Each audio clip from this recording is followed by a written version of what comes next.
जहाँ आपको लग रहा है कि यहाँ मुंह से जवाब देना ज़रूरी नहीं है तो वहाँ बोले ही ना। कोशिश करें वहाँ से चुपचाप निकल जाए। कोशिश यही रहे कि वहाँ से ऐसे निकल जाए जैसे फिसल गए हो, बिल्कुल सटीक सट से निकल जाए। वहाँ कुछ बोलना ही नहीं है। वहाँ जवाब ज़ुबान से नहीं, वहाँ जवाब काम से दिया जाए। और काम से जवाब का मतलब ये है कि कुछ ऐसा करके दिखाए जो उसने सोचा भी ना हो। अब आइए मैं आपको वो जगह बताता हूँ कि वो कौन सी जगह है जहाँ ज़ुबान से जवाब देना गलत है। एक जगह वो जहाँ आपकी बेइज्जती हुई है, जहाँ आपकी बेइज्जती इतनी हुई हो कि अगर आप जवाब देंगे झगड़े होंगे। इससे अच्छा है, सबसे बेहतर वहाँ से इलाज है, आप चुपचाप वहाँ से चले जाइए। जैसे भी हो सके थोड़ा लोग हंसेंगे, ये कोई फ़र्क नहीं पड़ता उससे, मगर वहाँ से चुपचाप निकल जाइए और बस इंतज़ार करिए मौके का। क्योंकि ऊपर वाला है, वो बैठा है, वो मौके की तलाश में रहिए। वो आपको ऐसा मौका देगा कि जवाब इतना भरपूर होगा कि सामने वाला कभी उम्मीद भी नहीं लगा सकता, ऐसा जवाब मिलेगा उसे। तो कोशिश करिए वहाँ से चुपचाप निकल जाइए और इंतज़ार करिए अपनी बारी का और लग जाइए अपने काम में। सब कुछ छोड़ दीजिए, क्या हुआ, क्यों हुआ, कैसे हुआ, कुछ सोचना ही नहीं। बस अब ध्यान आपका, फोकस आपके काम में रखिए। जवाब मिलेगा, ऐसा नहीं है, जवाब तो देना है। जवाब शरीर से जान निकल जाए मगर वो जवाब याद भूले ना। जवाब देना है पर कैसे, वो अपने काम से देना। जवाब ऐसा दे कि सामने वाला हिल जाए कि यार ये मैंने क्या किया और ये क्यों किया। और दूसरी जगह और बताता हूँ आपको मैं, दूसरी जगह वो जहाँ लोग आपको कमज़ोर समझते हैं कि भाई जो आपको वो कहते हैं कि तेरे बस का है ही नहीं, तू कब, जो लोग सोचते हैं कि हम वो कर ही नहीं सकते, हम ऐसा कुछ कर ही नहीं सकते जो उम्मीद से बाहर हो, जहाँ आपको कम आका जाए, वहाँ पर जवाब मुंह से ना दे, वक्त के ऊपर छोड़ दे। कोई जवाब वक्त हमसे बेहतर देता है। वक्त एक ऐसी चीज़ है जो आता ज़रूर है हर किसी का। भगवान हर किसी को एक मौका ज़रूर देता है सिकंदर बनने का, तो हमें भी वो एक मौका तो ज़रूर मिलता है।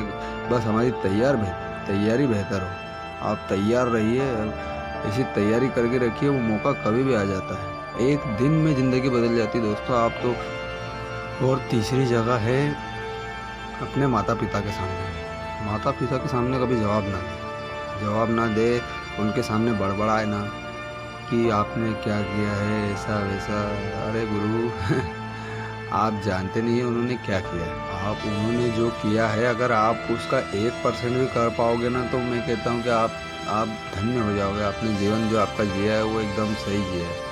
अगर उन्होंने जो किया उसका 1% भी आप कर दो तो उनके लिए, क्योंकि माँ बाप तो होते हैं वो जो पूरी ज़िंदगी जवानी लुटा देते हैं यार। और हमारे लिए अपनी ज़िंदगी में सबसे बढ़िया दौर रहता है जवानी। बचपन से जवानी से लेकर बुढ़ापा, ये जो दौर रहता है ये गोल्डन दौर रहता है।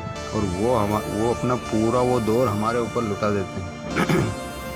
उस बीच में आप देखना कभी वो अपने लिए एक चीज़ के बारे में भी नहीं सोचेंगे। वो हमेशा ये कोशिश करेंगे कि जो मैंने अपनी ज़िंदगी में नहीं पाया वो मैं अपने बच्चों को दे दूँ, इनके शौक़, इनकी ज़रूरतें पूरी कर दूँ तो मेरा जीवन सफल है। वो ये सोचते हैं, पता है। माता पिता अगर वो डांट फटकार रहे हैं, अगर कुछ समझा रहे हैं, तो वो एक बार आप सुनिए। भले आप अमल करना नहीं करना अपने जीवन में, मगर आप उनकी बात को सुनिए। वो तजुर्बा अपना दे रहे हैं, जो उनसे गलतियाँ हुई है अगर कुछ, या वो उनको जो नहीं करना चाहिए था, वो आपसे वो चाहते हैं कि आप भी वैसा ना करें, आप भी परेशानी में ना पड़े और समय से पहले आप भी कामयाब हो जाए। माँ बाप भगवान के बाद माँ बाप ही रहते हैं जो हमारा अच्छा सोचते हैं। तो मैं तो कहता हूँ भगवान से भी ज़्यादा अच्छा सोचते हैं हमारे माँ बाप हमारे लिए।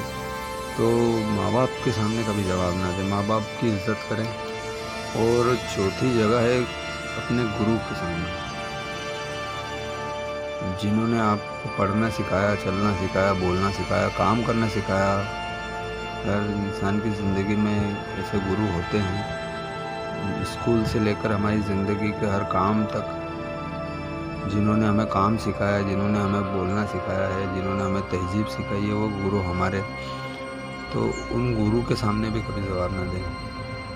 हमेशा कोशिश करें उनके सामने, उनसे सुने, उनसे सीखें, उनसे पूछे, बस उनको जवाब ना दें। उनके सामने अपने आप को ज़्यादा उनसे बेहतर ना समझें, क्योंकि वो आपके गुरु हैं, वो आपको बता रहे हैं, वो आपको समझा रहे हैं, तो उन्हें आप ज्ञान ना दे करें उनसे, बल्कि जितना हो सके ज्ञान लें और हर दौर में उनकी इज्जत करें।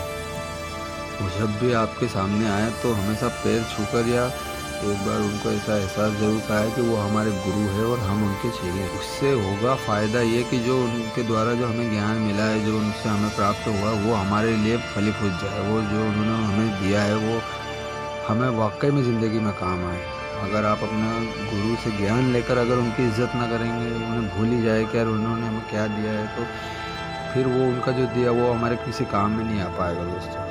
तो सबसे बेहतर है कि आप गुरु का आदर करें और उनसे जो ज्ञान हमें मिला है उस पर अमल करें और अपने गुरु की इज्जत करें। तो ये 4 जगह ऐसी है जहाँ पर आपको उटपटांग बातें नहीं करनी है और उटपटांग जवाब नहीं देना है।